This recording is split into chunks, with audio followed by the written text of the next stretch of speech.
Shah Hamdan Institute of Islamic Studies, University of Kashmir, and was Dean School of Social Sciences and Head Department of Religious Studies at the Central University of Kashmir. He is the founder, editor of the Insights Islamicus, a refereed and indexed journal of studies and research on Islamic studies, University of Kashmir. He is a convener forum for the interreligious understanding of IOS, Institute of Objective Studies, New Delhi. He was core group member of the International Center for Religion and Diplomacy, Washington, USA. He has written almost 60 over books, mashallah, in Islamic philosophy, epistemology, world religions, and interreligious dialogues, peace and Islamic contribution to civilization, science, and technology. And some of his important writings are encapsulated in his work, World Religions and Islam. He has written many other books on Ghazali. That's basically the one. So he's a walking Ghazali now, and has been given a research assignment by Brul, Netherlands, on this mystic poets of Kashmir. If I read it, half of the time will just go for reading the bio of our visiting scholar. So I will stop here. And with that, I think I would like our audience to welcome our speaker. And with that, I think maybe 1 hour would be enough for you. So you can go 1 hour. Then after that, maybe I could have some invited questions, rather discussant, with the presence of the Amber Bhagia, both the doctors here. So I think the floor is yours. Please proceed. It may take you a minute, but the watch is there. You can look at it. Thank you. Thank you, sir.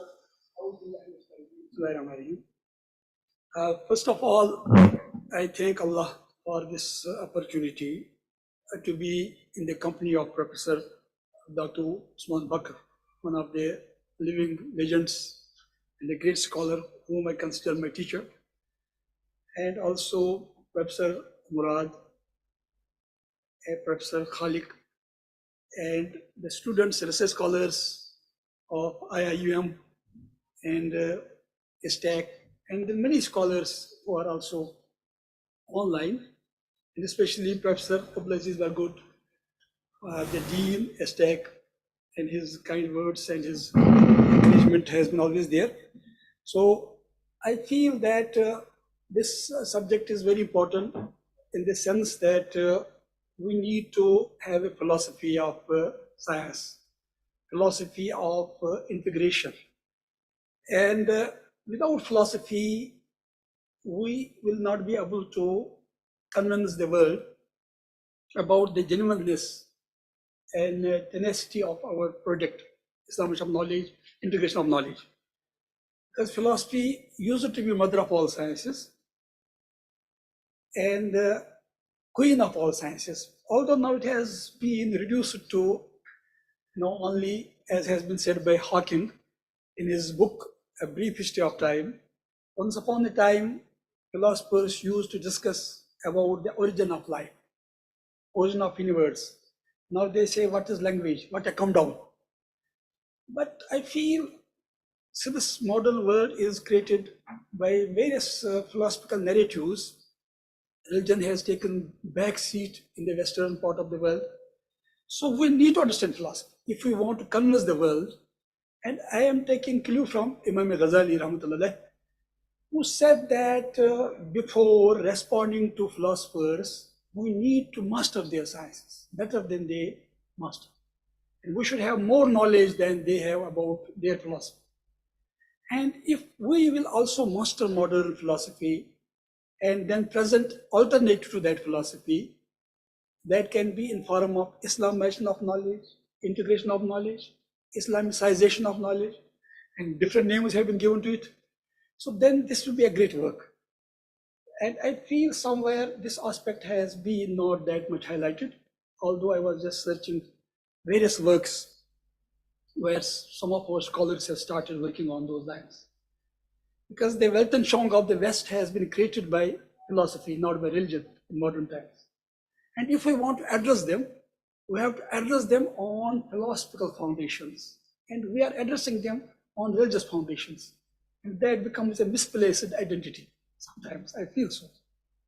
And because after Renaissance, philosophy has taken their front seat, and the narratives have been created based on philosophies, different philosophies, one philosophy after another philosophy, whether it is logical positivism, or it is existentialism, it is pragmatism, it is humanism, and it is a different type of philosophies which have emerged in, in the Western part, now postmodernism. So these are the philosophies on the basis of which different narratives have been presented before the world. And if we want to place our viewpoint and our paradigm, we need to master those philosophies, understand those philosophies, and present alternative to those philosophies.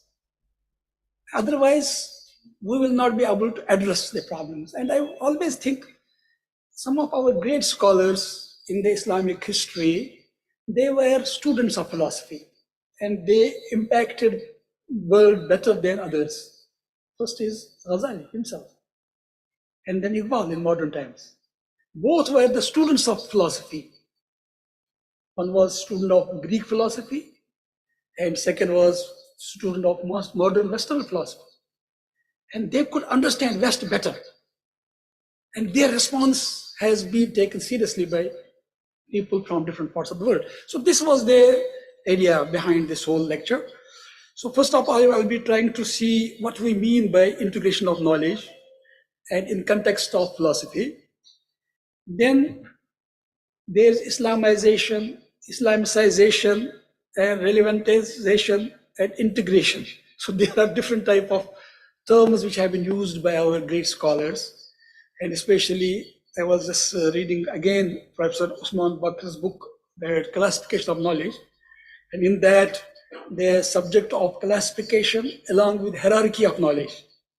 In a beautiful way, it has been mentioned in that book. And then I would like to make difference between Muslim philosophy and Islamic philosophy.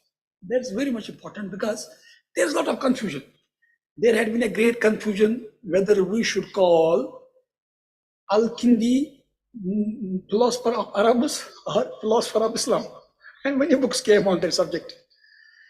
And we need to understand that when we are talking about Islam-based sciences or knowledge, so what we mean by Muslim philosophy and what we mean by Islamic philosophy. This is a very important point. And then ulum aqliya and naqliya. This was a very important theme in almost all the discussions of classical scholars. And then Quran as the basis of everything of Muslims have developed during earlier times and even medieval times and present times as well. And what type of discussions were going on during the medieval times in philosophy? What were the subjects, major subjects they were discussing? And emergence of ilm al-kalam, because these all points or all these aspects of our legacy need to be revisited. We need to revisit those. Because there are people who say there is no possibility of philosophy at all in Islam. And I will mention about that. And where will place ilm al-kalam? Has ilm al-kalam included some aspects of philosophy also in it? And then it was developed later on into a philosophy, as even Professor Usman Bakr Sahab, he has also mentioned about that. And Mirza Mutari has talked about that. And Shibli Namani, he has also mentioned about that many problems of philosophy were included in Kalam. And this is an important point. And then the Greek translations, how these impacted our philosophy. And afterwards, we find that the sources were Islamic, but there were other sources also later on. In the earlier stage, mostly Muslims were influenced by Quran and the wealth and song of the Quran. But later on, we find that there were influences from East and West, especially from Greeks, from India as well, and from Christianity. Let us try to see those things. And especially Neoplatonism was very much impacting our philosophy. Not only philosophy, even Sufism also, even poetry also. I was just looking in those aspects. And what were the sources? And then afterwards, we have people like Ghazali and Ibn Taymiyyah, who have given a systematic appraisal of philosophy of their times, and they critiqued that philosophy also. Ghazali critiqued only the metaphysical aspect of Greek philosophy, but Ibn Taymiyyah criticized even logic in his book Ar-Rad al-Mantaqi. So he criticized even the logic of the Greeks. Ghazali said in his Al-Mustasfa, there is no way out for even indulging in fiqh without logic. So logic is very important. But Ibn Taymiyyah criticized even logic. And he said that the shirk of the philosopher is worse than the shirk of the Abnai Arab. Shirkul philosopher ashna min shirki Abnai Arab. Ibn Taymiyyah says this. The shirk of the philosophers is worse than the shirk of the people of Arabs who were polytheists before Islam. So this is to be also looked at why he said this. Although he said this after studying philosophy, after mastering logic, he said this. There are reasons for that why he said this. And there had been people who said, Man tafalsafa tatazandaka. Whosoever indulges in philosophy, he becomes a zindiq, a theist. Man tamantaka tatazandaka. Whosoever is indulging in logic, he becomes a zindiq. This is one, dimension. This is one, I should say, level. And second level is, we find people like Al-Kindi. He says, without philosophy, there is no way out. And we find people like Ibn Rushd in his book, Fasl al-Maqal, Fima Bain al-Shariat wal-Hikmat min Itsat, which, alhamdulillah, I have translated into English and Urdu both. He says that we should be thankful to the philosophers of the Greek who have taught us about Mawjudat, the beings. We should be thankful to them. And then he says that as Muslims have developed fiqh, so we have developed philosophy. What is wrong in that? When development of fiqh is not an innovation, how developing philosophy is innovation? And he gives a type of decree in favor of philosophy. And his theory of double truth is very famous. So in this way, we have such type of controversial views about philosophy. And then in modern times, there have been many people who have just developed in their own way different philosophies in the Islamic world. Iqbal is a very important philosopher of our age. And Buddhism Nursi also, he has talked about philosophy. And then integration of knowledge and Islamization of knowledge. Ismail Raji Faruqi, he was himself a student of philosophy. And then other people who have just joined this movement and they have spearheaded this movement. They have, taken this movement to its logical, I should say, not conclusion, but logical end or logical destiny, I should say. They have been also very much interested in philosophy. I think that in these circumstances, we have to see this whole process of integration of knowledge with reference to philosophy.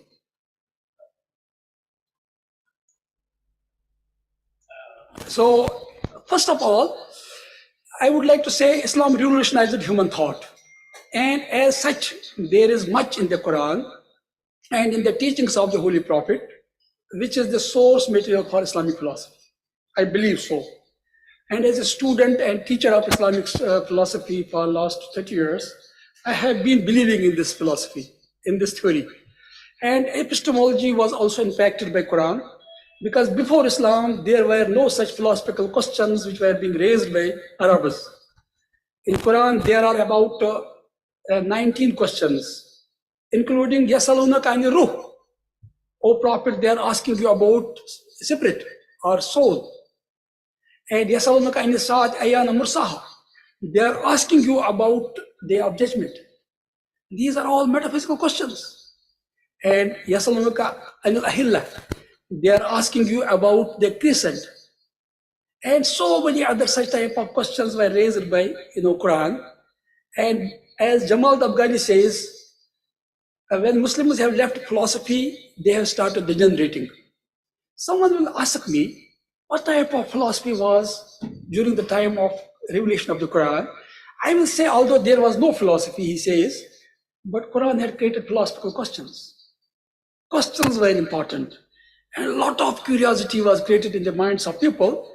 And people started discussing what is meaning of the resurrection.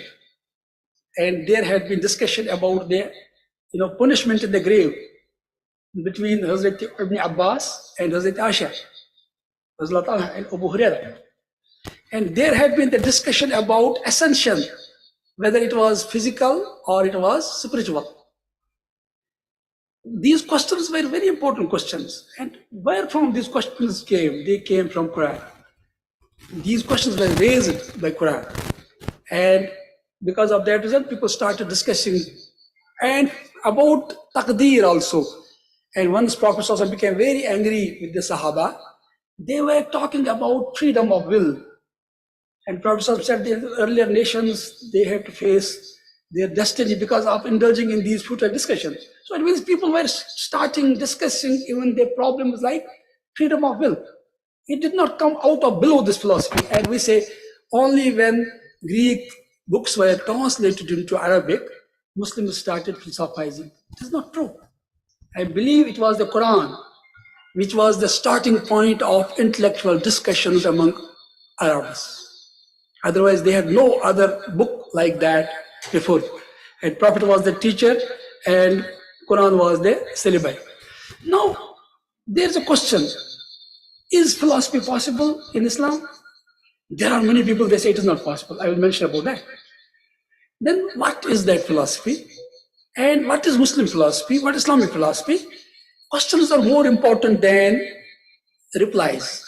We need to ask these questions. I remember Ali Shriti used to, ask several of his students questions, but then he would tell them that your reply is not right. All of them will say, your reply is not right, yours is not right. Then they will ask him, what is your reply? He will say, you think yourself. To create question is more important. And there has been a book, Need to Question. Philosophy is to create questions. Nowhere is man as alone as in philosophy, says Hegel. And George Berkeley says, talk to vulgar and think with learned.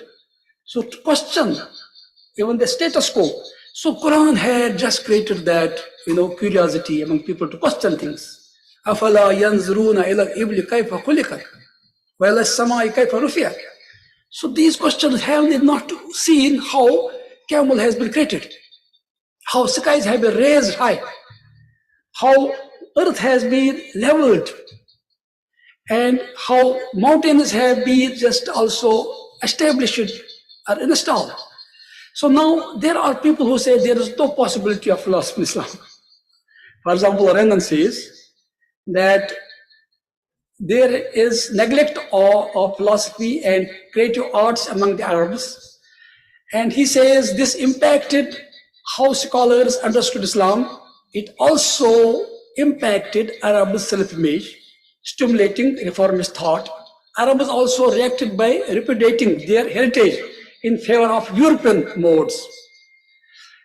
For Renan, Arab inferiority was scientific, grounded in the same order of things that was responsible for and assured the continuance of Aryan superiority and progressiveness. So you can understand there are people, because of various type of notions we have about philosophy, people have denied that there is no possibility of philosophy in Islam.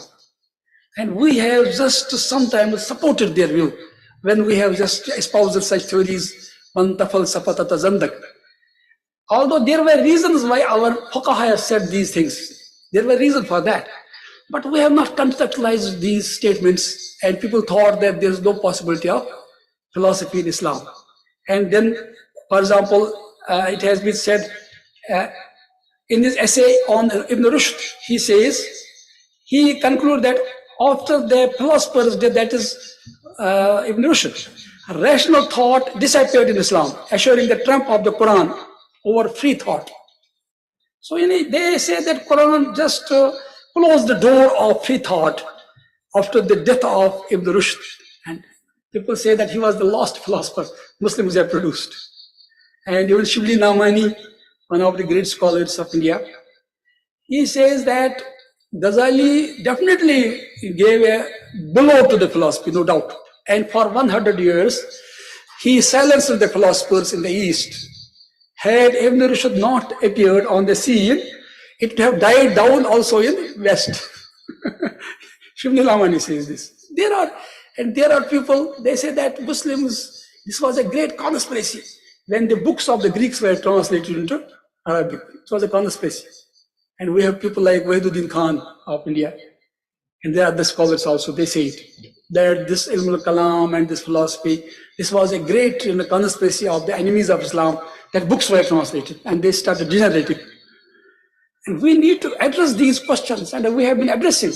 And I said, no, it was not because of that reason. The reason was Quran. The curiosity was created, and Muslims wanted to, assimilate all the knowledge found in the world anywhere. And such free inquiry, the spirit of free inquiry was created by Quran in their minds. And it was not any conspiracy in that way. But we have to understand this phenomenon, why people say this, and what can be the reason for that. And then they mention sometimes in his book, Al-Iljam an Ilm al-Kalam, Iqbal's book, Ghazali's book. He has written in that we should not allow masses to indulge in Ilm al-Kalam. And he says in this book, to deal with philosophy is as we are walking on the slippery banks of Tigris River. And no, snake charmer plays with snakes in front of his children. Ghazali has mentioned that in his Iljam al-Awam and Ilm al-Kalam, that no snake charmer is playing with his snakes in front of his children. Such is the dangerous aspect of Ilm al-Kalam and philosophy, to expose it to the common people. Although Ibn Rushd tells you, if you say that we should not expose this philosophy to common, why you have written then books on philosophy? Very interesting. In Tehafut al-Philosophy, and also Fasl Maqal Fima Bain al-Din wal Hikmat in itself, and also Manaj al-Adillah. Ibn Rushd has just tried to criticize Ghazali. And he also calls Ghazali that you, in your book, Fasl Tafriqa, you say that if people are believing in realities in 5 ways, one is spiritual, second is analogical, third is physical and figurative, then why you are denouncing the philosophers who have believed in the resurrection of the souls, not of the bodies? Why you have leveled degree of infidelity against them? So Ibn Rushd says, there was a great debate going on. People had arguments why they were philosophizing. It was not without argument. But people say that there is no possibility of philosophy in Islam. But we see that philosophers were indulging in all the subjects. They were talking important subjects they were discussing with. And it was Al-Kindi who has enumerated philosophical sciences into 37. And it was not only philosophy, it was natural science, it was mathematics, it was classification of sciences. We know how many sciences Muslims were, and those days philosophy was really mother of all sciences. So it was not only speculative philosophy, as people say like that. So, but people are there, they say there is no possibility of philosophy in Islam. And now, knowledge was always integrated. Now coming to the subject of integration.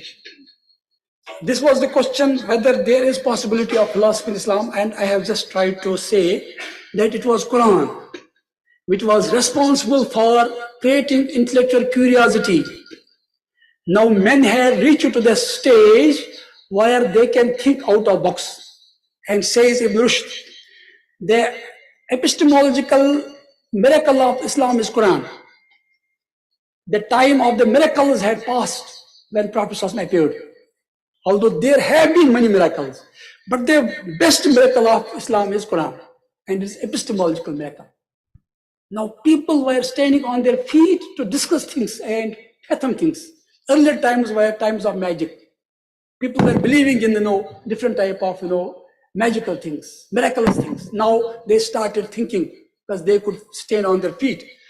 And in this way, when we come to this second aspect of integration of knowledge, so knowledge was always integrated.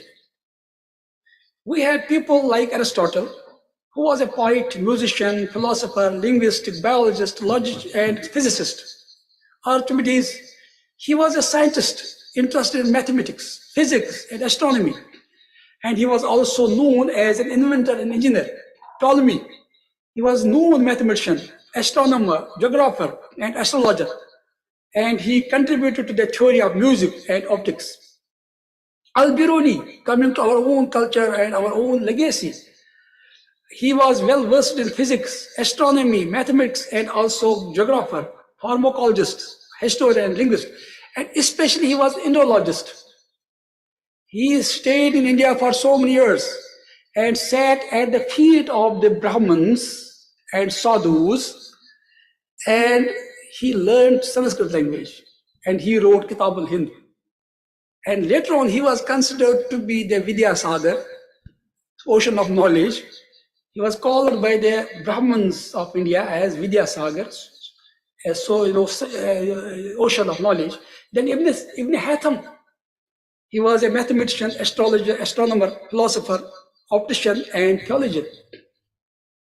And then Al-Khwarazmi, algorithm. So he was so many things at a time. And then Zakaria Razi, he was scientist and medical man.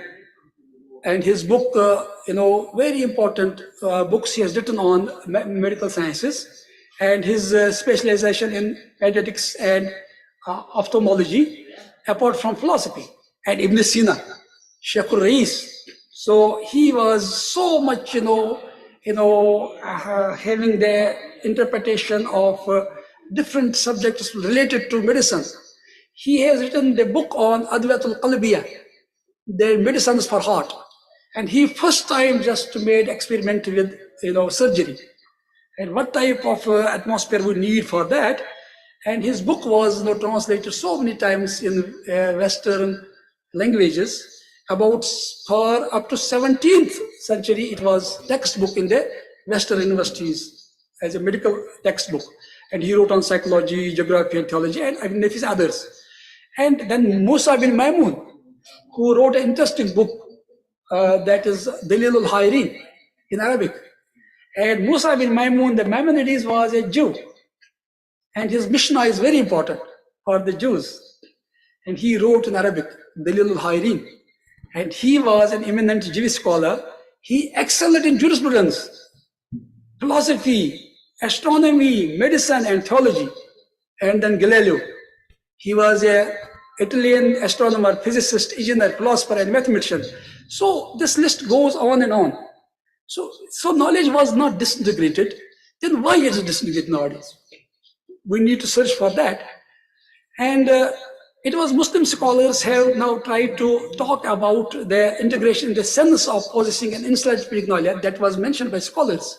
Since they were well versed in language, literature, Islamic jurisprudence, the Quranic science, the Hadith science, history, and other sciences as well, even astronomy, medicine, and mathematics.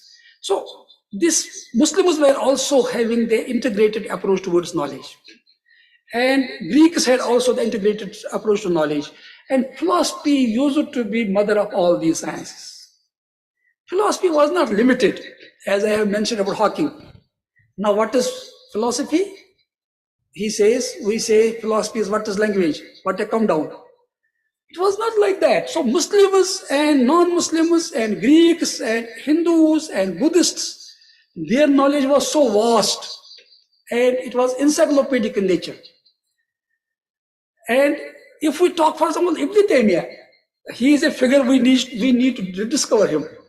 And it was Shibli Namani of India, who says if we can call any person a Mujaddid, only this epithet is suitable for Ibn Taymiyyah.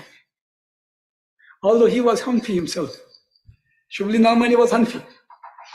But he says that Ibn Taymiyyah was Mujaddid in the real sense of the word. And lot of misconception about him. He has written on Sufism, one complete volume in his, Fatawa. I have seen, and on Ilm al-Kalam, one, volume. On philosophy, one volume. Although he has criticized that philosophy.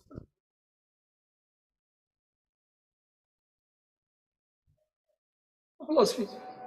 As has been said by Eric Fromm, the philosophers takes one issue from the earlier philosophers and develop upon that their philosophy. It is thesis, antithesis, and synthesis. It was like that. Plato, he was talking about idea as the primary thing in the world. Then came his student, Aristotle. He made a topsy-turvy, matter everything. So in this way, then came Plotinus. So he talks about emanation. So in this way, they take one issue and then develop upon that. So in this way, we find that Ibn Taymiyyah, he has talked about jurisprudence, principles of jurisprudence, prophetic sunnah, Islamic mysticism, and logic. And his book on logic, Ar-Rad al-Mantaqi, before Stuart Mill, this is the only critique of the logic of the Greeks. And this book has been published from Bombay, India. And the foreword of this book has been written by Sulaiman Nadwi, one of the great scholars of Indian subcontinent.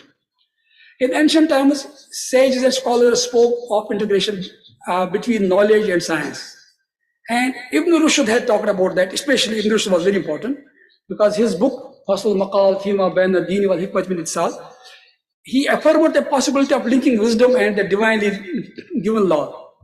And Ibn Taymiyyah affirmed the concept of integration in his insistence that there can be no contradiction between a correct understanding of divinely revealed text and what is clear to human reason.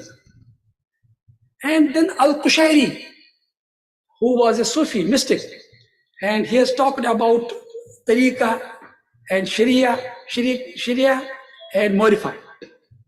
How we can integrate these, how we can integrate sharia with tariqah and tariqah with Marifa. That was also one level of integration. Then why this integration started? So this is a very important point. Now I want to touch that aspect. It was basically some of the scholars of Greek, some of the scholars, and some Muslims also, for last 2 millennium, that a philosophy or a methodology of science, both of the West and Islam, was based on this Greek system of logic, which used the concept of decomposition, that seeks to break the studied phenomena into smaller parts and then to define and classify. It was because of that reason. It was not because of Islam or religion. Other scholars have also talked about these aspects. So now, what we mean by integration, if there is disintegration in philosophy, in sciences, and there is specialization, and how we can come back to this integration. And when we talk about Tawheed, Tawheed is the greatest integrated principle in Islam. And Muslims used to revolve around this Tawheed in their classifications. So Tawheed was the basis of everything. And even they developed their tasawwuf around Tawheed, developed their ilm al-kalam around Tawheed. And the important problems of Muslims, mutakallimin, was they were known as Ahlul Tawheed wal Adl. The problem with the Mu'tazilis was we should not believe in Ta'dud Qudma, coexistence of eternals. If we believe that the qualities of God and His essence are different, then we are believing in Ta'dud Qudma, co-eternality of many things. And then they wanted to safeguard Tawheed in their own understanding. So Tawheed was basic for them. And for the Asharites, Tawheed was based. They said that we should not deny the qualities of God. At least the 7 important qualities of God, they established it through their rationalization, through their logical and rational explanations. So Tawheed was basis. For Sufis, Tawheed has had been basis always. Ibn Rushd also has talked about Tawheed. And Al-Kindi says, philosophy is searching for Al-Wahid Al-Haq. And Islam is also talking about Al-Wahid Al-Haq. How there can be difference between the two when he is trying to reconcile philosophy with religion. And then he says the people who are opposing philosophy, they should give arguments for why they oppose it. And to give arguments also philosophy. Even opposite philosophy, we need philosophy. So in this way, he also established the principle of Tawheed and Sufis. Whatever was their belief, their Wahdatul Wujud, Wahdatul Shuhud, or even I say Tanasukh of Mansur. Raitu Rabbi bi'ain al-qalab, faqultu man anta qala anta. In his Tawasin, he says, I saw my Lord through the eye of my heart. He asked for who you are. He said, you. In Tawasin, he also wants to establish in his own way Tawheed. So we may have difference of opinion about Tawheed, but Tawheed was the basic principle, integrated principle for all these attempts at integration in their own way. So in this way, in modern times, when this Islamization of knowledge movement started, it just was first known as Islamization of knowledge. And then many modifications were made by scholars, and that's a very nice thing. We have to just always analyze concepts and update, criticize, and reform ideas. And that is a good process of thinking and critiquing took place among the intellectuals of Islamic world. This was a new movement. It gave new hope to the Islamic world that we can Islamize knowledge, or we can Islamicize knowledge, or we can integrate knowledge. And there is no dichotomy between, wahy and reason, on and revelation. So this was a very new paradigm which was coming to fore. And the reason was because there was a lot of disintegration had taken place. And Muslims were just believing in two types of knowledge. One was knowledge of ulum aqliya and ulum naqliya, and there was a lot of bifurcation. Madrasas were just teaching only ulum naqliya, and in the universities or in the new educational institutions, they were teaching only ulum aqliya, or which we call natural sciences.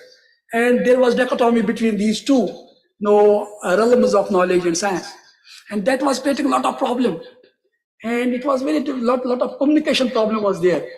And in this way, this movement started, and people said that we need, as Alwani has said, he highlighted the integration of the revealed and the social sciences, so that the fragmentation in the sphere of philosophy and epistemology is removed, which has become a necessity that will bring balance to understanding of reality. But we need a philosophy of science which can lead to integration, philosophy of science and Islamization of knowledge, in which the natural sciences should also be included.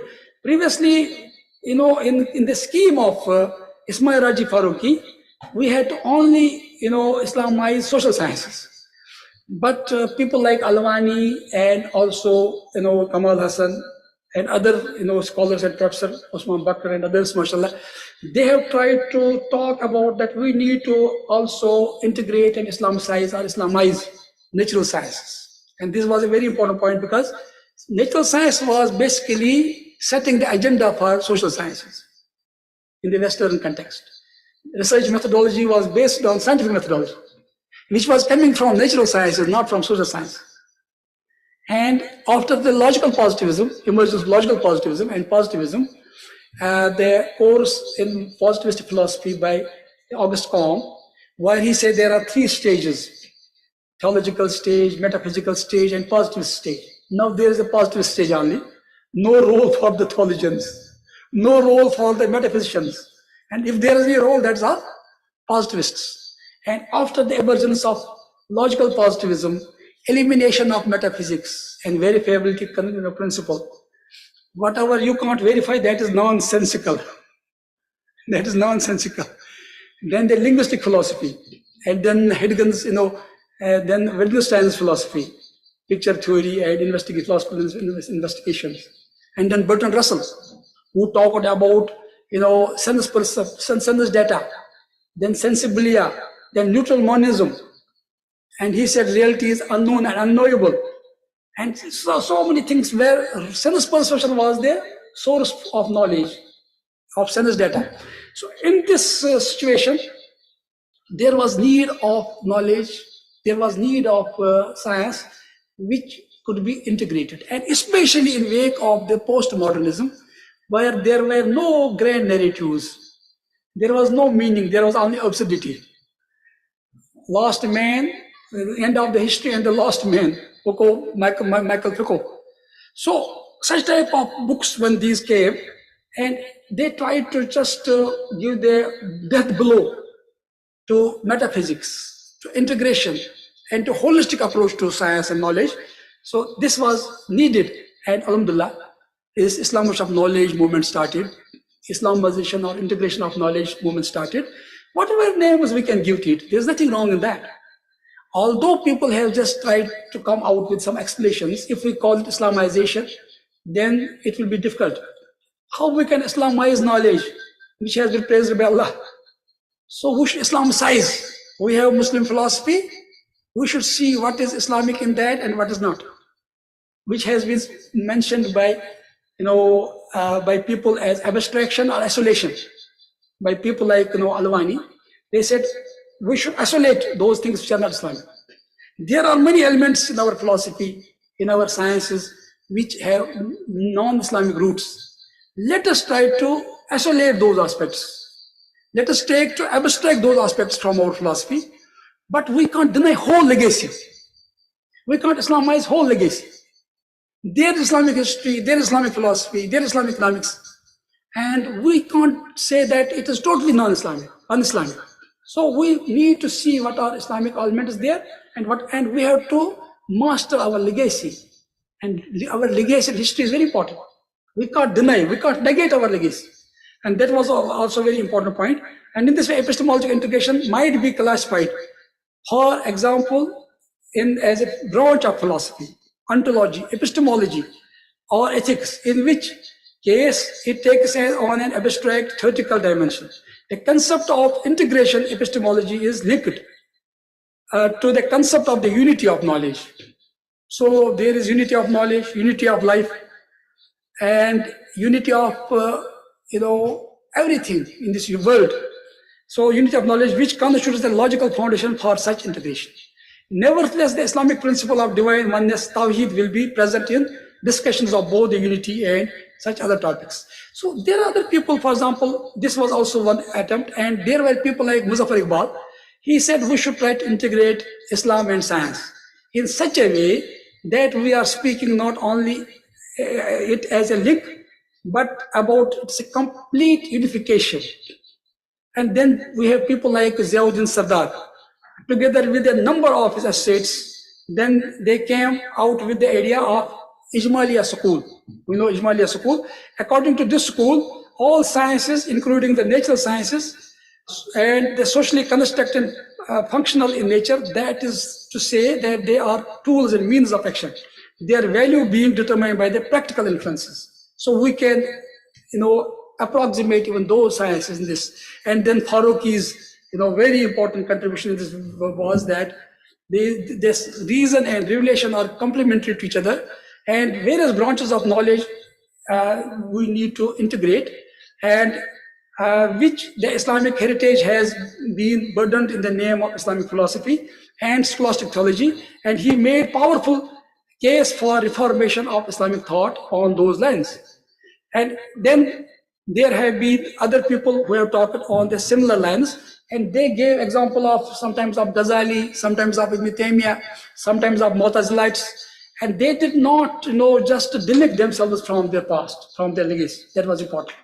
And they were getting inspiration from their past. And then we have Sayyid Hussain Nasr, and his contribution has been also very important in this respect. Although he did not accept, Islamization of knowledge as such, he critiqued it in his own way, and he agrees with other Muslim scholars on the importance of the principle of Tawheed, no doubt. The hierarchical ordering of the science and the view of Tawheed as the highest form of knowledge and the final goal of all the Muslims intellectuals striving. And he and other like-minded scholars view as the entry point for understanding the relation between scientific and religious knowledge. Consequently, they use the name metaphysical terminology that was current among Muslim thinkers such as Razi, Ibn Sina, Shirazi, Ikhwan Safa, and others. They approximated their science also in order to present their view of integration of knowledge. The terms were different and words were different, but the mission was to integrate knowledge at different levels, whether it was social science, whether it was natural science, in an approach similar to Sayyid Hussain Nasr, Professor Usman Bakr. I am very happy that Professor Saab is with us. So he also used the term cosmological knowledge. It's a very interesting term. This cosmological knowledge is spiritual in nature. And this was a new dimension which was brought to secular knowledge, because usually in scientific circles, knowledge was considered to be non-religious, profane. It had nothing to do with spirituality. But alhamdulillah, there was a group of Islamic philosophers and scientists, I should say, who have just talked about cosmological knowledge. And they have talked that this cosmological knowledge is spiritual in nature.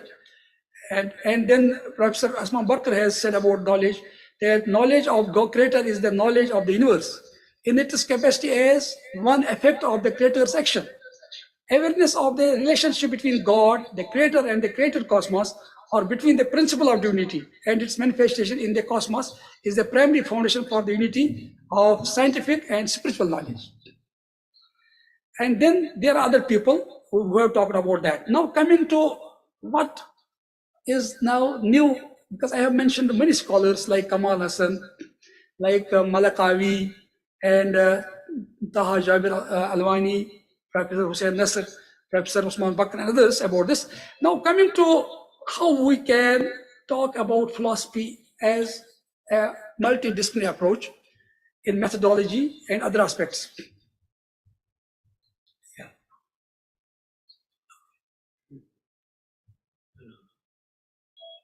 It was missed. Go back to your slides.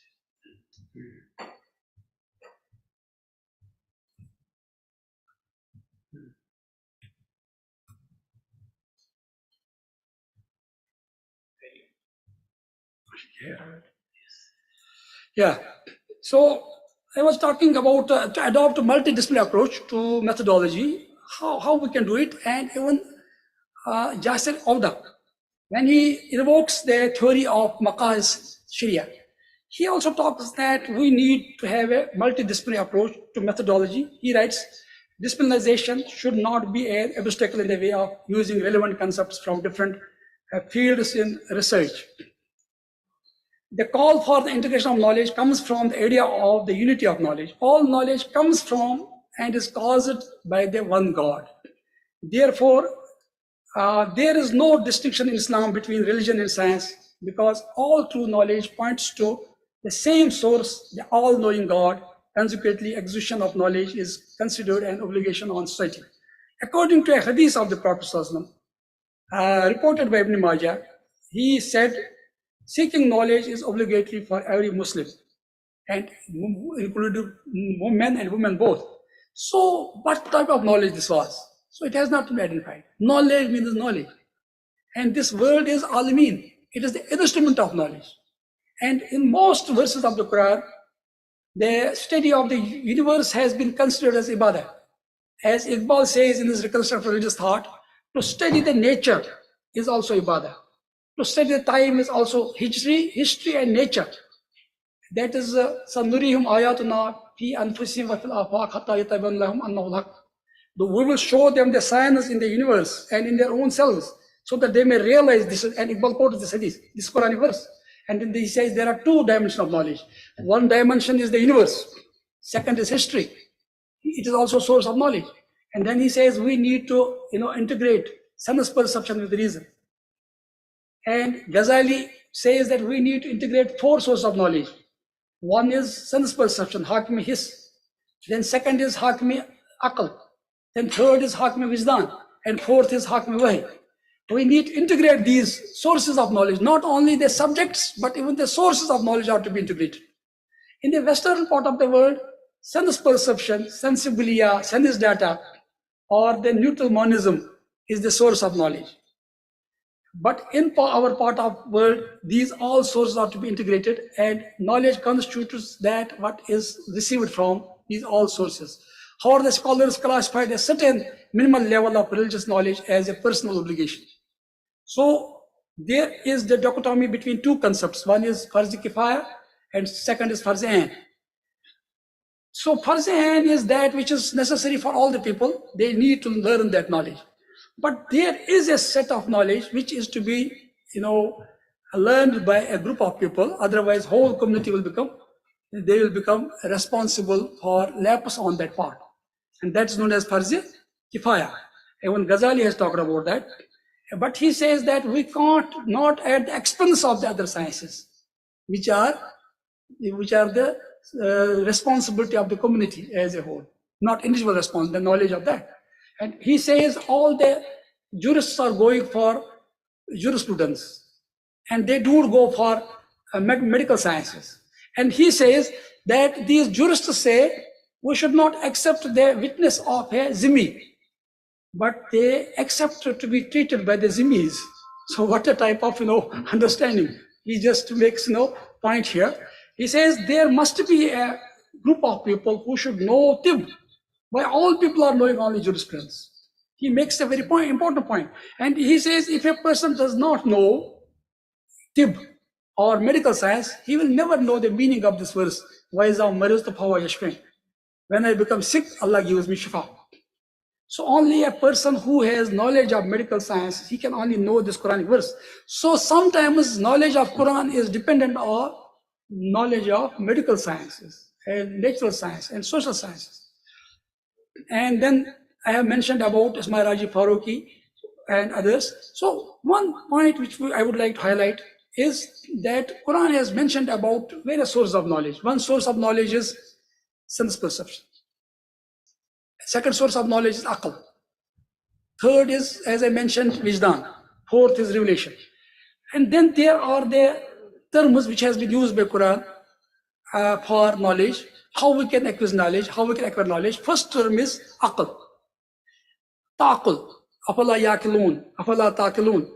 The Quran has used these terms at least for 200 times.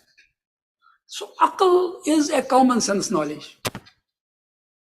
أَفَلَمْ تَكُونُوا تَعْقِلُونَ فَقَدْ لَبِثْتُ فِيكُمْ عُمُرًا أَفَلَمْ تَكُونُوا تَعْقِلُونَ. I have spent a great deal of my life amongst you. Do to use your reason, common sense. And then there is the term tafakkur. Tafakkur has been used in Quranic, terminology, most cases for scientific verses. In most verses of the Quran where tafakkur has been used, it is about the reading of the universe. إِنَّ فِي خَلْقِ السَّمَاوَاتِ وَالْأَرْضِ وَاخْتِلَافِ اللَّيْلِ وَالنَّهَارِ لَآيَاتٍ لِأُولِي الْأَلْبَابِ الَّذِينَ يَذْكُرُونَ اللَّهَ قِيَامًا وَقُعُودًا وَعَلَى جُنُوبِهِمْ وَيَتَفَكَّرُونَ فِي خَلْقِ السَّمَاوَاتِ. They are making tafakkur on heavens and earth, on the alteration of days and nights. So this has been there. And tafakkur has been used for the social affairs, social sciences. مَنْ يُرِدُ اللَّهُ بِهِ خَيْرًا يُفَقِّهُ فِي الدِّينِ. Whomsoever Allah wants to give him goodness of this life, he is made faqih. Allahumma faqihu fi deen wa alimhu ta'wil. This was the supplication made by Prophet for Ibn Abbas, to know the niceties of religion, social mechanics.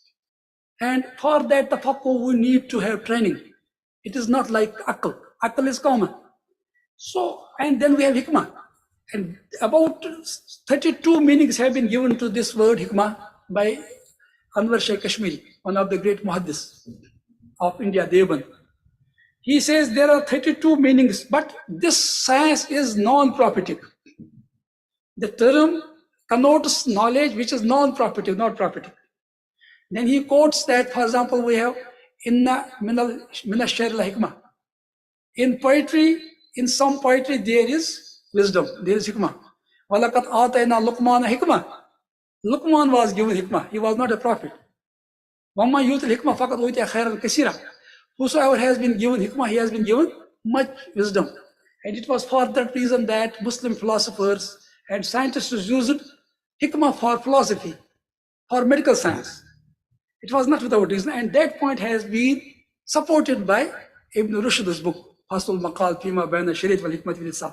So in this way, how we can, I am just saying, in this way, if we integrate the sources of knowledge, and these all terms are also integrated, and then we classify it with hierarchy and come out with a new interpretation of philosophy in modern times. then we'll be doing that. Can you I'm just ending. I'm just ending. Yes. So there is one very important point, that is istikhlab. Now we need philosophy for istikhlab, because after the postmodernism, there is vacuum. World is in search of a philosophy which can give meaning to life, because this time we don't have any meaning in philosophy. There is this logical positivists say metaphysics is nonsensical. There is no possibility of, there is elimination of metaphysics. And even Russell and others, they have talked about the knowledge that we have. We don't have knowledge. Their thing is unknown and unknowable. We don't know what is matter. And Russell says in his list of mind, it is the colony of events. Matter is the colony of events.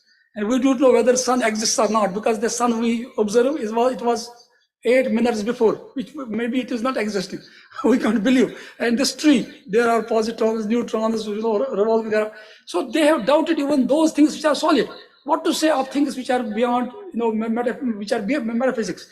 And in this situation, we need a philosophy which can replace that philosophy.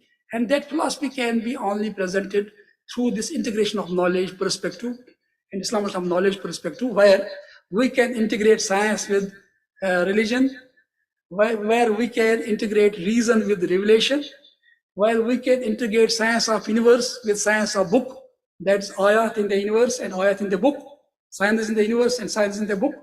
And where we can integrate tariqa and sharia with modify. This is a very important point, because spiritual aspect has been lost sight of. Where we can integrate divine knowledge with so-called profane knowledge, but with a lot of understanding, analysis, what is possible and what is not possible. We have to see which knowledge can be integrated and which knowledge can be. There is need of classification, hierarchy, and then we have to see how we can unify this knowledge, integrate this knowledge. And in this way, world is looking for that philosophy. As once Muslims gave philosophy to the world, and which was taken by the West, as has been said by Hussein, this prophet, Maulana Abul Hasan Nadwi, Ismail ya Misr, O Egypt, listen. We need to give West values and a philosophy of life, and take technology and science from them. It is otherwise nowadays. We are taking philosophy from them, and we are taking values from them, and we are not taking technology and science from them. But we need to give them our philosophy. And now, alhamdulillah, in the Indian context, many scholars, Radhakrishnan, Goraswamy, and Krishnamurti, and Tagore, they have started that process, and they have said that they have acquainted West with their own, corpus of knowledge. But Muslims, apart from Iqbal and only few, we could not produce those great scholars who could have impact on the East and West. And that was only possible when we first master even the modern philosophy, understand that it is niceties, and then try to approach philosophically to the West, or not religiously. In most cases, our approach is religious. To the philosophical approach of the West, or which is the dominant narrative nowadays, that is philosophical in nature or scientific. But our discourse and narrative is in most cases religious, theological. And for that reason, we are not able to appeal modern mind, which has been created by philosophy, is not by religion. So with these words, I am once again very thankful to Professor Abdul Khalik Saab, who has just introduced me, and also Professor Abdulaziz Bagot, and Professor Usman Bakr Saab, Professor Murad Saab, Professor Muhammad Saab, and all that you have given me. I am so happy. I am, in a sense, I am just a student before Professor Usman Bakr Saab. So you gave me, such a, I should say, you listened some of my stray thoughts about Muslim philosophy, how we can have an integrated philosophy in modern times. And we need to work on those lines and to give a blueprint for this new philosophy, which can integrate knowledge at different levels, at scientific, at philosophical, at social, at natural, and also spiritual level. And then a new paradigm of philosophy can emerge, where we can approach the world through that paradigm, and people will also get benefited by that approach, which will also lead us to istikhlaf. The philosophy should lead us to istikhlaf, because every success starts with knowledge. And knowledge is their beginning point, because knowledge is power and power is knowledge. These are both important points which have been mentioned by Francis Bacon and Michael Foucault. Both are important. So we have to acquire that knowledge and then just to represent our own legacy and our own ethos, and especially the Book of Allah and the works which have been presented and produced by our great scholars of the Islam, Ghazali, Ibn Rushd, and all the philosophers, Al-Farabi, and present that in this light and see whatever is relevant in that and whatever is not relevant, and then come out with a new blueprint for international and global philosophy. Thank you very much. Okay, Jazakumullah khair, and thank you, Prof. And a very good presentation, mashallah. Let me pick up from the last paragraph you have here written. Different scholars may describe Islamization of knowledge differently, although they might be referring to the same thing. Such differences in the exposition may arise due to the writer's background, education, and belief regarding the issue. So here, brothers, as I previously mentioned also, that there are sometimes, if you see the head side of the coin or the tail side of the coin, what they talk about the coin. So Islamization of the knowledge, even though we got some different views and different interpretations, but eventually what we are talking about the Islamization of the knowledge. And I think I am so happy today that with the presence of the scholar like Ember Bagia, Dato Usman Bakar, Dato Murad, and others, is good possibility have a better maybe couple of minutes we can give to Dato to shed some of the like a discussion on the what has been said just now. But to me, actually, philosophy looks like to have it or not to have it. To have it like a daydreaming, and not to have it a nightmare. So, so that's where the debate goes on. And now that Osman, who himself defined it cosmological knowledge, maybe we can begin with you, Dato. Couple of words, if you like to say, for the discussion today. There is also a question on the chat room. Maybe we will open it for later. Thank you, Dato. So, Dato Usman.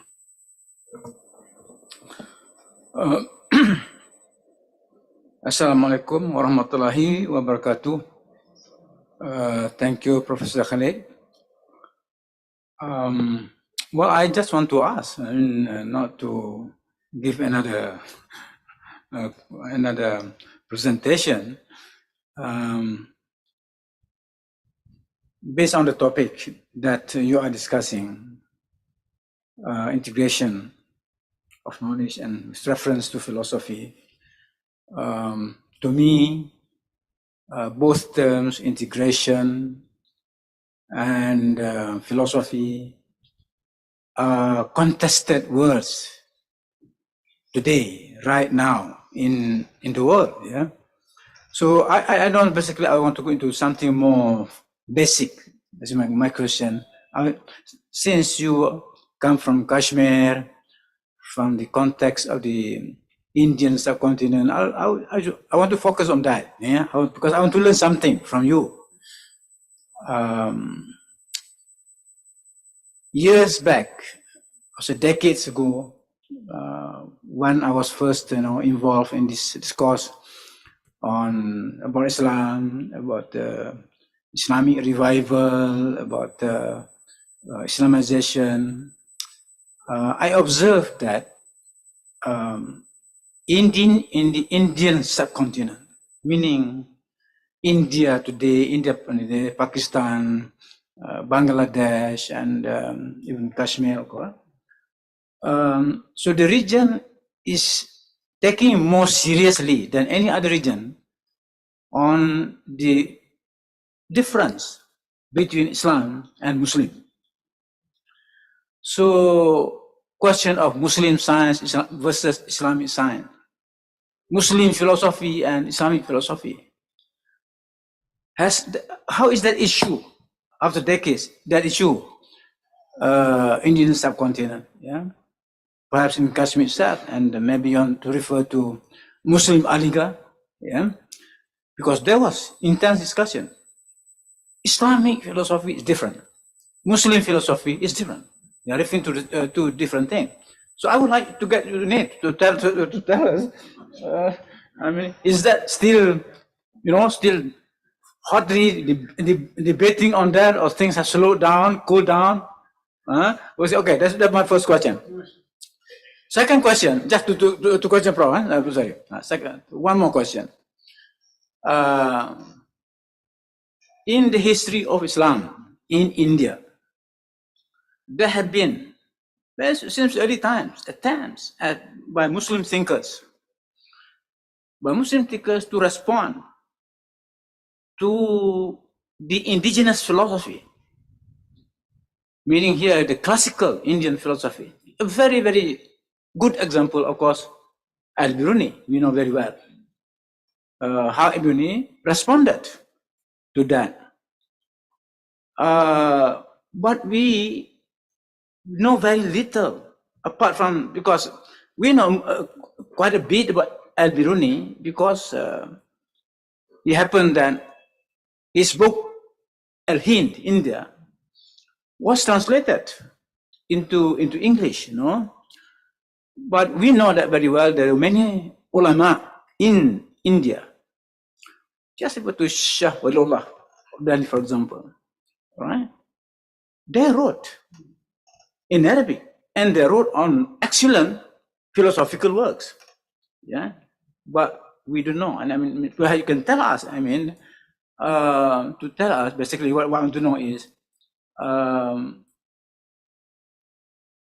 was there an interaction between Muslim thinkers and philosophers in India and the classical Indian or Hindu philosophy? Basically, we know very well that the Indian heritage was very, very rich in philosophy. Yeah. So this is basically two questions that I would like to know from you. I think we will take other questions, because that what Dato has mentioned, that Usman Bakar, it reminds me when the Prime Minister, PMX, Dato Ibrahim came, then I still remember when he flew to US, that Usman lectured him 2 hours on Al-Biruni. So I remember his comments. So now you are back to that comment. Students, maybe you jot down your questions. I will give you a chance. Let I think the speaker respond to that. Usman Bakar first.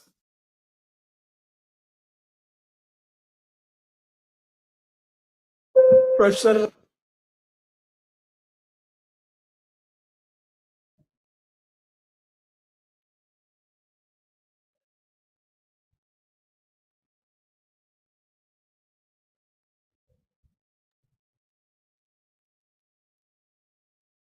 have been taken by Muslims as gospel truth. And Islamic is different. And they said that the Islamization of philosophy needs to be done because the ideas which have come from other sources like Neoplatonism or from Buddhist sources or Hindu sources, we need to purge those and make it Islamized, the science. Although there have been some attempts to just to have dialogue with the Hindus, Buddhists also on these issues, but this debate is still continuing there. Even the names of the books, for example, the book which has been written by Imam Sharif, History of Muslim Philosophy. And then there are books which have been written by, for example, Hussein Nasr, History of Islamic Philosophy. And there are books which have been written as History of Arab Philosophy. So even the names of the books have been kept in such a way, which seems that they make difference between Islamic and Muslim. And so far as, I have understood it, there have been 6 stages of philosophy. First stage was influenced by Quran, that is intellectual thinking, in which we can include also the mutakallimin. Second was the translation movement, which impacted from the Greek. And then third was the criticism of that, making commentaries on that philosophy. And at that time, Muslims were not criticizing what was on those books. And then fourth stage came with Ghazali, who wrote, Jahabatul Philosopher, and he criticized philosophers. And then started Islamization of philosophy with Ghazali. That was his different Miyar Ilm and Qawaidul Aqaid, the book he wrote and other books he wrote. And then Ibn Taymiyyah's book, especially Ar-Radd al-Mantaqin and Ta'aruz Aql wa Naql. So this was, and then Shahullah Dahlwi. Shahullah Dahlwi is Hujjatullahi Baligha. One of the very important books which has been ever written. Hermansen has translated that, but the translation is not that good. It has other translations also, but in Arabic, there is a very great book in Arabic. And that book has contained irtifaqat, where Shahullah Dahlwi is talking from different levels, philosophical level, sociological level, spiritual levels, about various sciences, and he's integrating on the pattern of Ghazali to a great extent. I have made a comparative study of Imam Ghazali and Shahullah Dahlwi in one of my Urdu articles, and I have shown the Maqasid al-Sharia viewpoint was very much glaringly present in both these, I should say, thinkers and writers. And Shahullah Dahlwi wrote on such issues which were very uncommon. And his approach was also very much holistic and integrated. He wrote on Tasawwuf, he wrote on Sharia, he wrote on Tafsir, he wrote on Hadith, and he wrote on the Jadl, the polemics where people were having different viewpoints. And in this way, he just tried to see in the Indian context how Islam can be interpreted. And then his son and his Shah Abdul Aziz and also Shah Ismail Shahid, he wrote Taqwiyatul Iman. And he was the person who talked about, Wahatul Wujud, Abqar. And although he was a, Salafi in his viewpoint, but he talks about Wahatul Wujud and he supports that philosophy. And it means, and Wahatul Wujud had a lot of impact upon Vedanta philosophy. And there had been interactions between these people. For example, I am touching the second question also. There had been influence of the Hindu philosophy on various aspects of Sufism. For example, the Chasti Silsila, that had imbibed some of the impact of that. For example, even the Sama, the Sufi songs, where we find that they just go for the song and other things singing, and sometimes Sufi type of that music, they allowed that. And also, invoking loudly at different type in the masjids and other places, and have the, I should say, loud zikr in the majalis. So that had been there. And then we know people like, Dara Shikoh, who translated several of the books of the Hindus into Persian. For example, Sri Akbar and Majma al-Bahrain. So these are the two books. And he says in one of the book that the mention of Upanishad has been also made in Quran. He says that is, the book which is Kitab-i-Maknoon. He says that Upanishads are the hidden books which have been mentioned in the Quran. To that extent, he has gone. So in this way, there had been interaction. And even Akbar used to bring the different type of the Brahmin scholars to his court and listen from them different type of, stories about their religion and learn from them about Hinduism. And there had been such type of interaction. And I have written a detailed article on the subject, rational sciences in Middle India. The sciences which were declining in the Islamic world, those were flourishing in India during the Mughal and Sultanate period. And a lot of great scholars emerged in India. We have Shams Bazga, such books were written there. And we had, people like Muhibullah Allahabadi and Mullah Muhammad Junpuri have written on them. And they have just brought such type of books to fore on logic and Sidra and Shams Bazga. These are the important books of logic. And this philosophical and theological and scholastic discussion was kept alive in the madrasas of India. And they had interaction also with other religions, with the sadhus, with the Brahmins. And the result of that was, as Professor Saad has rightly said, we have people like Al-Biruni. And then we have, Dara Shikoh. And then we have other scholars who have written and who had interaction with the non-Muslims. And from Buddhists, they imbibed many things. And from Hindus also, they imbibed many things. And especially Sufis. Lot of interaction Sufis had. And it was in Punjab, where the Golden Temple, the foundation of Golden Temple was laid down by a Sufi sheikh, whose name was Mian Mir Qadri. he was invited to lay down the Golden Temple's foundation. Such was the relation. And interesting thing is that the Bani or and Kalam or the poetry of Baba Farid, who was the Sheikh of Nizamuddin Awliya, that has been included in Granth Sahib of the Sikh scripture. So, this is interesting in this way. So in this way, they had a very great interaction. But after the Britishers wrote history in such a way, they created fissures among people, and this dialogue stopped. Okay, Otherwise, there was you. a constant dialogue. Very good. Actually. So it reminds me the couplet, I think, is from Iqbal to response to. You know it better than me. I just memorize it. कुफ्र की पहचान की आफाक में गुम है, मोमिन की पहचान की गुम उसमें है आफाक. Probably you might be better to. Dr. Murad, do you have any comments? Are we open to the student? Professor Khalid. Dr. Mehmet, you may like to. Yes. Who is on the line? Professor Khalid, this is Mumtaz Ali. From Mumtaz, yes, you will be the next. Okay, but the Mehmet, if you have also, then after this, from Mumtaz Ali. A brief response. One is you've given a broad overview of the discourse on integration and Islamization and de-Westernization of knowledge. I remember when in the States, when I was taking a course in political science, there's a course on the government and politics of South Asia, government and politics of South Asia. One of the books used was Al-Biruni's Indica, the English translation. Look at that, how the Americans have approached certain causes, and that resonates, the integration of knowledge. In other words, when you talk about the politics, government politics, South Asia, it's not only the logical positivistic literature on social science that was offered as text, but also Al-Biruni. So again, I think this is what we may be lacking in Malaysia, that prejudice, that blind spot on the classical texts in studying contemporary society. I think even in this university, Ibn Khaldun is not a text in the Kuliah of Real Knowledge in sociology.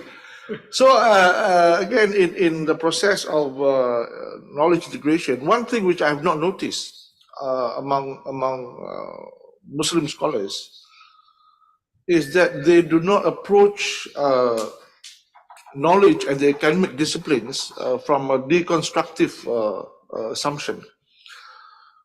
We accept knowledge, or rather put it in a more precise way, we accept the academic disciplines, the territoriality of social science, for example, as it has come from the West, as it has emerged in 17th century Europe. So the borders are intact. No, so far, except for perhaps a few, but dominantly the discourse coming from Islam, coming from Islamic universities, Islamic scholars, have not touched on the boundaries. The boundaries are seems that the boundaries of social sciences are given. They come down from heaven, so that they cannot be disturbed. I think this is a major flaw if we want to look at the social sciences, for example. Prosman will talk to you about the sciences, but again, this also would refer to the sciences. If we do not deconstruct, we take it as a given, then we cannot create alternative knowledge systems. We base on the present mainstream orthodoxy of an ethnocentric origin of the social sciences. Not so much of the sciences, but what we have categorized as the social sciences, which was developed to resolve problems in Western Europe, the Anglo-Saxon problems in the Anglo-Saxon world vis-a-vis religion, science, belief, the cleric, poverty, and so on. So again, this is a major problem that we have not had. And also, you mentioned about the various philosophies, various epistemes, especially over the last 500 years. We need to reread the text, social science text. For example, just one example, economics. When we talk about Islamization of economics, we have not really deconstructed the discipline of economics. Independent of that, we create what we call Islamic economics without restructuring, without regurgitating, without rereading, for example, Adam Smith's Wealth of Nations. Because when Adam Smith wrote The Wealth of Nations, which was used in classical economics and so on, he wrote it as a priest. He did not write it as an economist. I wish Aslam, Prof. Aslam is here. I told him. Right? So again, I mean, this is one example. Also sociology, when Max Weber, A Protestant Ethic and Spirit of Capitalism, when he wrote it, he was not writing it as a sociologist. He was writing it as a priest.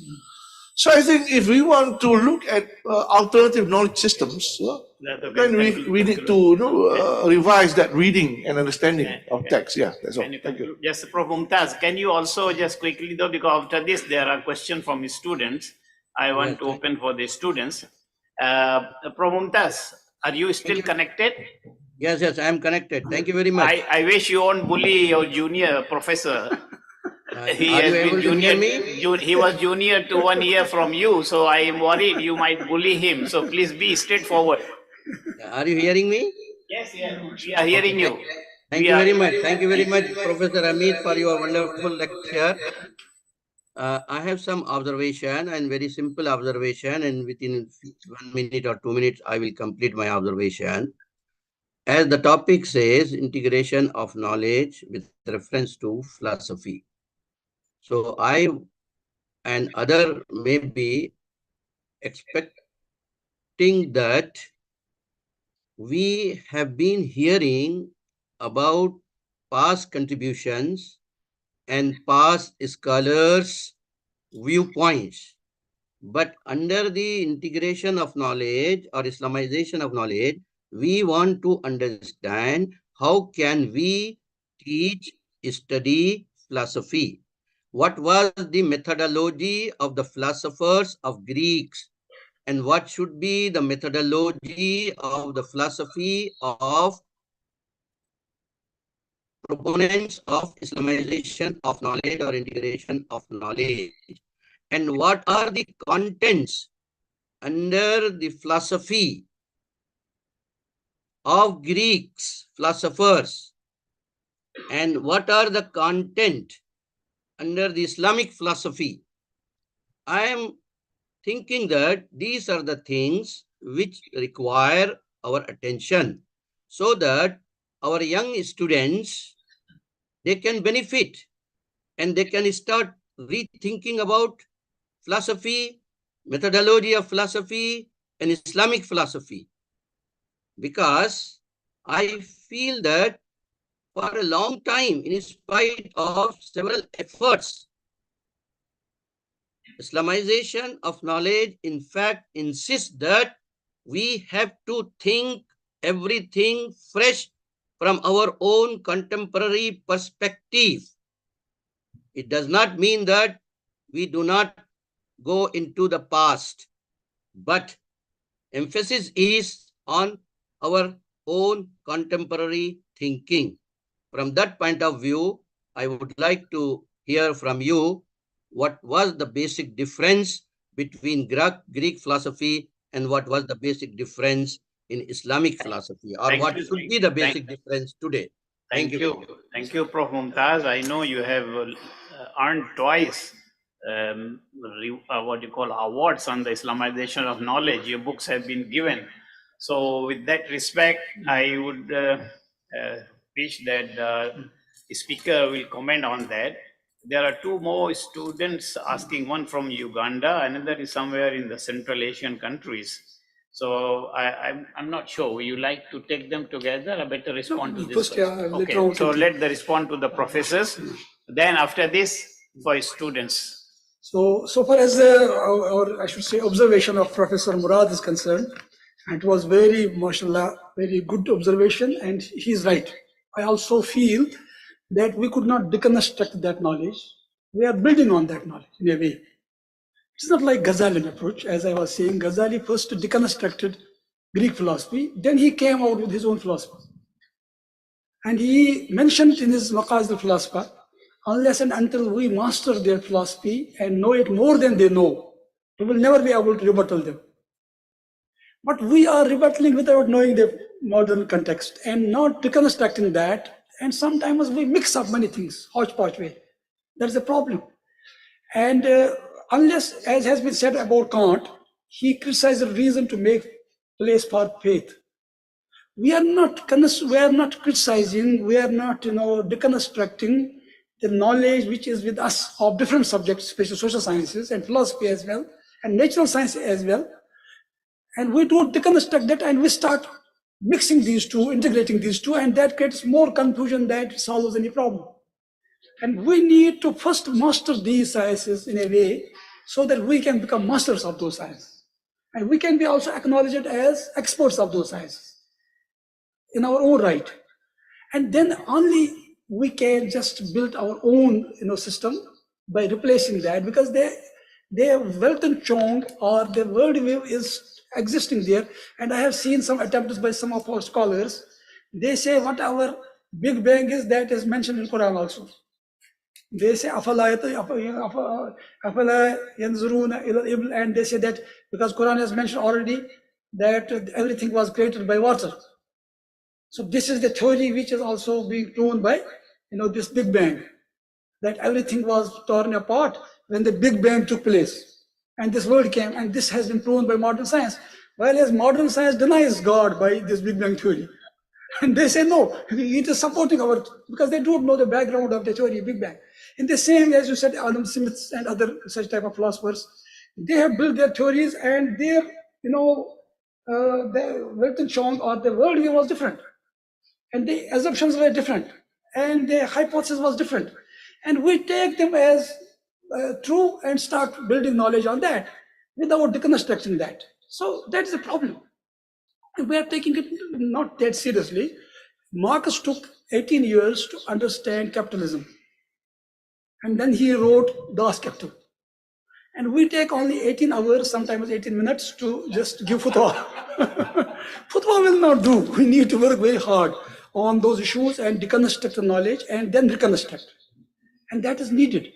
And with these foundations, we have to challenge it, demolish it. And second was, so far as Professor Mamta's question is, he is my senior also in Hungarian and also in all respects.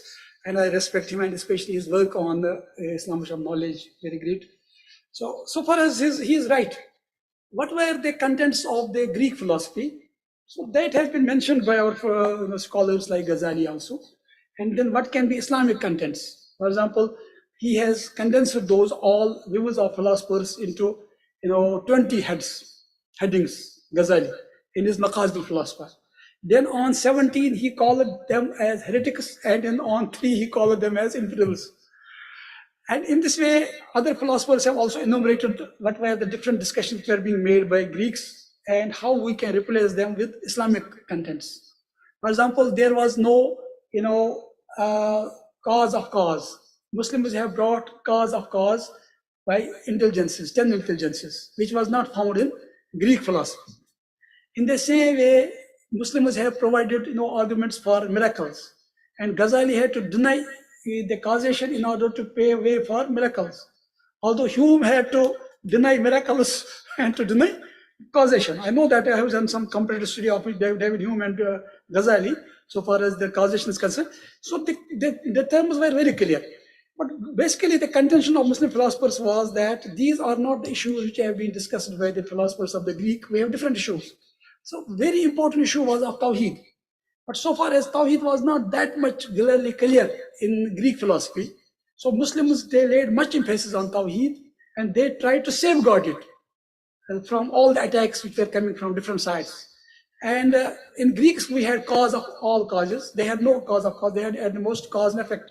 And there was formal cause, action cause, and material cause and final cause.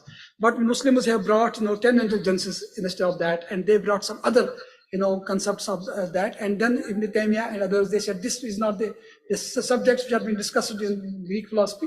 Those are not our subjects. Our subjects are different. So contents were changed also. But what can be nowadays our approach to this? How we can construct a new philosophy? We need to first give a dispassionate analysis of modern philosophies. We have to enumerate those philosophies. As Ghazali did during his times, these are the schools of thought whom he contradicted or he condemned. We also need to enumerate all the philosophical schools and see what is wrong in that, deconstruct those, analyze those, and come out with the alternatives. That is a very painstaking work. We need to do it. But unless and until we are clear about methodology of integration, Islamization, it will be very difficult. And we need to train people. It is not a matter of days or years. It will take decades. But we need to prepare ground for that. But this work is to be done. And now issues are different from the issues which were during the classical period, during the time of Ghazali, during the time of Inversion. We have different issues nowadays. Now environment is very important. Now intelligence dialogue is very important. These are very important. Women issue is very important. Science and religion is very important. And we need to see some new issues which are emerging, and especially violence has become very much rampant in the world. How to approach to this? And peace and the degradation of environment has also taken very great importance has got. All these issues need to be discussed nowadays in new framework with new and fresh ideas, but keeping our pace with past as well, and how our earlier scholars have dealt with different issues like this, and how they analyze that, how we can analyze our issues in modern times. Okay, and Iqbal has given at least 7 issues like this in his reconstruction of religious thought. And one of the issues was the issue of ijtihad. And there he says that we need to go for collective ijtihad. And that has been also taken, that has been also talked about by Muhammad Abdul and others. So in this way, and also Zasir Auda and Maqasid Sharia School. So in this way, there are different issues on which we need to concentrate from philosophical point of view. But first we have to deconstruct the discussions which have been taking place in the West and East, because mostly our philosophical seminaries are discussing only those issues which were being discussed about 1,000 years before. They are not taking up new issues. So you're right, we need to change our content as well as methodology for addressing these emerging issues. Okay, thank you, sir. There have been very heavy questions from the professors. Now there are some simple questions for you also by students. One of them is, I mentioned to you, I think looks like our student from Uganda. What are the dangers of integration without revealed sources of Quran and Sunnah? So that's one question. And there is another, looks like from Central Asian countries. Dear Prof, could you clarify what is the differences between Islamic philosophy and political Islam? So these are the one, and there is one narration from Nahid Azhari. Maybe it's quite long. So the first, maybe these 2 students, it will be unfair not to allow and not to give a chance to the students who are sitting in front of you. So if you have, better put it together, because by 4:30 I want to close the session. Please.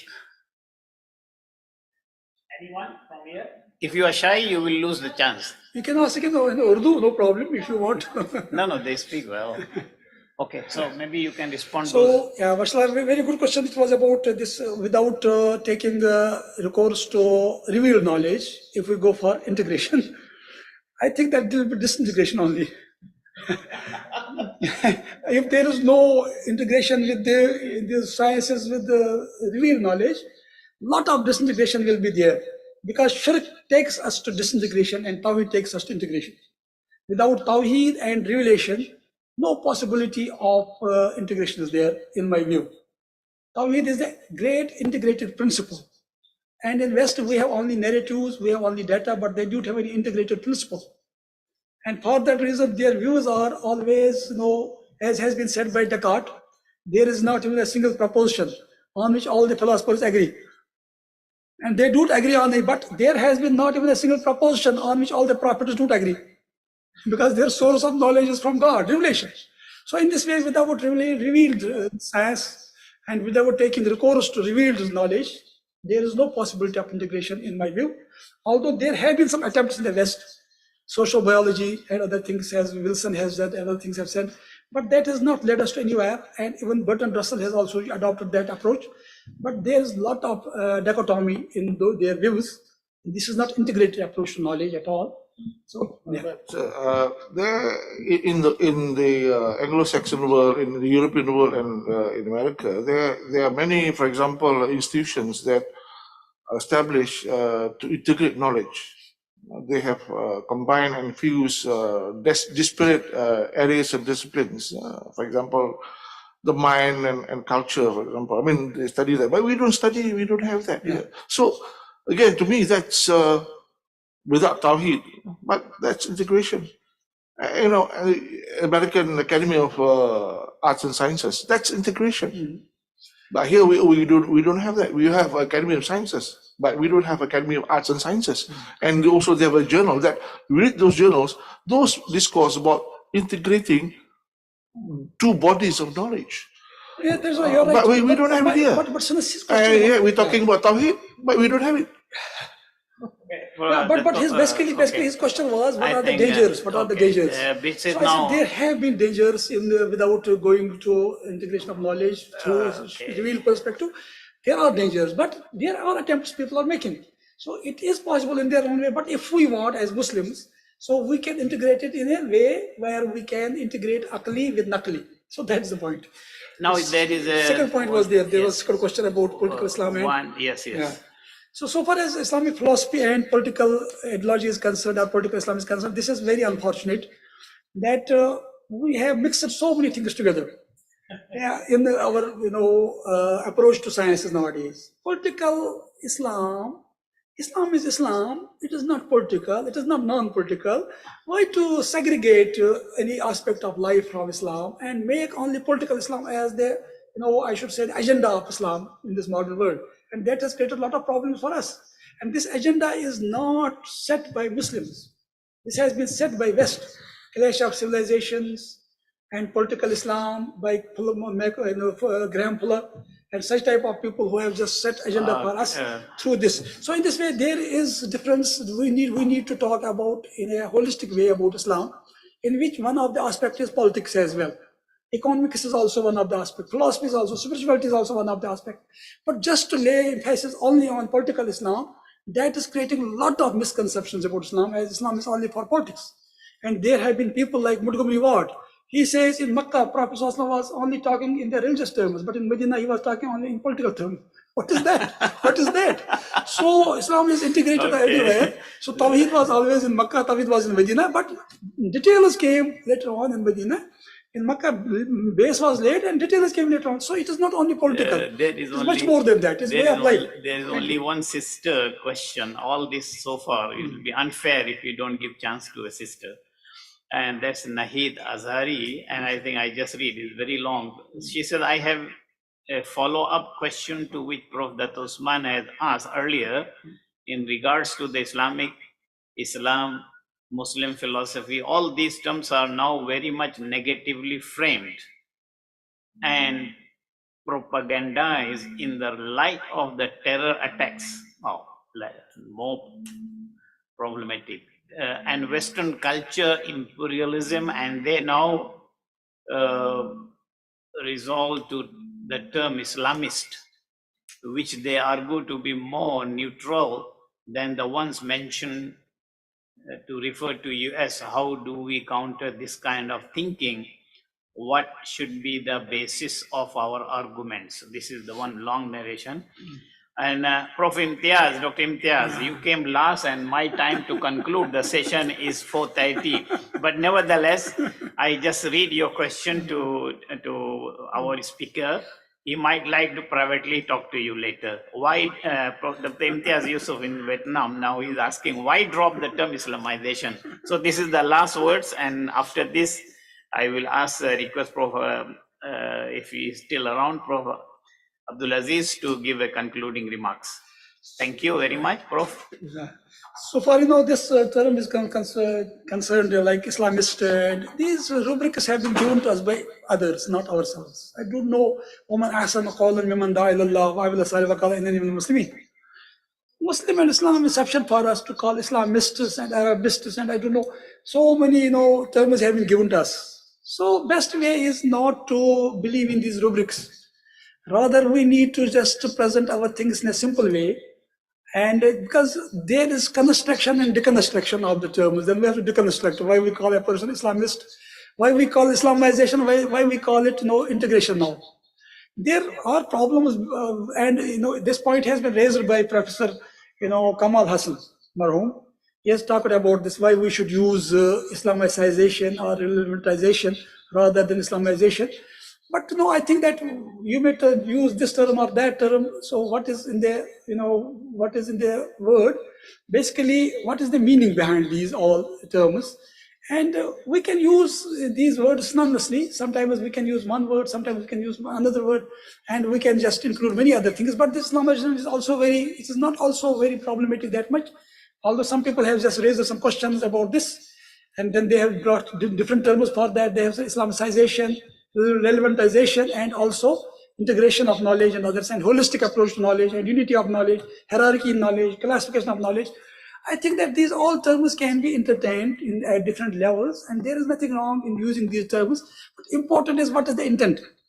We have to use a research of these terms.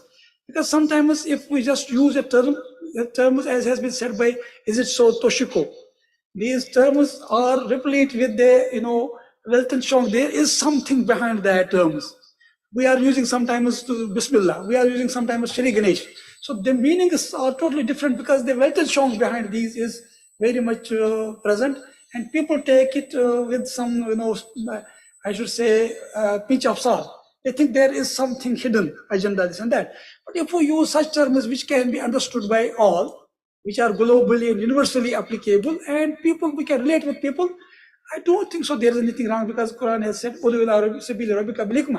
so this can be a hikmah to relate with people. There is nothing wrong in that. So, but no, it does not mean that it's a problematic. This term Islamic organizations are problematic, is not. And what Ismail Raji Faruqi Marhum intended by this term, it was very clear to him and all his friends and colleagues. And they meant that we need to integrate knowledge, where there should be no dichotomy between revelation and reason, and the classical knowledge and modern knowledge, and the legacy and modern challenges. So in this way, they were very clear about the usage of the terminology. But to remove the misconceptions from the minds of people, sometimes people use different terms, but it never means that we should neglect the earlier terms. Those have also their meaning at their own way. Okay. But we can use also new terms in order to convey our message to a larger audience, and there is nothing wrong in that. And we can discuss this issue, inshallah, in some another session. Thank you. Thank you very much. And I think we are now 4:29 minutes, 1 minute left. Prof. Abdulaziz Bargood, would you like to say some concluding remarks before we call off the session today? Thank you very much for everybody's participation. And let us have a concluding remark from Prof. Abdulaziz Bargood. I wish he's around. Prof. Yeah, thank you. Thank you very much, Prof. Khalid. Can't hear you. Okay. Assalamu alaikum. Wa alaikum salam. Very slow. Can hear me or cannot? Yeah, it's very slow, Prof. Very slow. The voice. Okay. What about now? Assalamu alaikum wa rahmatullah. Very clear. Very louder. Go ahead. Is it clear or no? Much better. Much better, Prof. We can hear you clearly now. Okay. Thank you very much, Prof. Khaliq and Prof. Hamid. I think this is a very good session today. We have heard our speaker and also our professors commenting. I feel like we really need at ISTAC to have more in-depth intellectual deliberations and discussions on the way forward for the integration and for Islamization. A lot of things are ahead of us. If we really wanted to translate the Islamic worldview into a platform to generate new knowledge based on the Islamic worldview, I think a lot of to be done in developing the models. I think what Prof. Murad was saying when he speak about the we are lacking the approach and the mindset of think social science or human science or natural science from within our own worldview. I think that's the starting point. I'm sure the Islamization of knowledge process in the last 40 or 50 years, they have sorted out few things on the philosophical level, the epistemological level, the theory of knowledge, but a lot of, I think, a lot of things need to be done to deepen and to reach the level where the Muslim mind can exercise ijtihad to produce new knowledge within the parameters of the Islamic worldview. So this is the end of the process of Islamization, is to enable this Muslim mind to regain back its integral structure and abilities, competencies to do ijtihad in any ilm, in any science, based on the Islamic worldview. So I think we need to deepen our discussions. Prof. Khaliq, you have to have more forums, discussions, lectures, conferences, heading towards the future of integration and Islamization of knowledge. With this one, I really appreciate the presence of our professors today. We thank Prof. Mazari for the Marazi for the lecture, and all our students in the YouTube and also in the Zoom. For your information, today I am on leave, but I cannot leave a lecture like this. May God bless you all. Assalamu Thank you. alaikum wa Thank you, rahmatullahi Prof. ta'ala wa barakatuh. Jazakumullah khairan. Okay, short dua by Brother Masri quickly. بسم الله الرحمن الرحيم الحمد لله رب العالمين والصلاة والسلام على نبينا محمد وعلى آله وصحبه أجمعين اللهم ربنا آتنا في الدنيا حسنة وفي الآخرة حسنة وقنا عذاب النار اللهم اغفر لنا ذنوبنا ولوالدينا وارحمهما كما ربيانا صغارا اللهم آتنا من لدنك رحمة وهيئ لنا من أمرنا رشدا وصل اللهم على سيدنا محمد وعلى آله وصحبه أجمعين والحمد لله رب العالمين. Jazakumullah khair. But Mazri, now we are done. We want to leave the session. I don't think I am late. We started late, so but we just took 2 hours. Supposed to be 2:30 to 4:30. So we started 2:35 to 40. So we end 4:40. Thank you. Azan is giving call. Jazakumullah khairan. See you for the next session. I wish Prof. Imtiaz would be ready next one. Assalamu alaikum wa rahmatullahi wa barakatuh.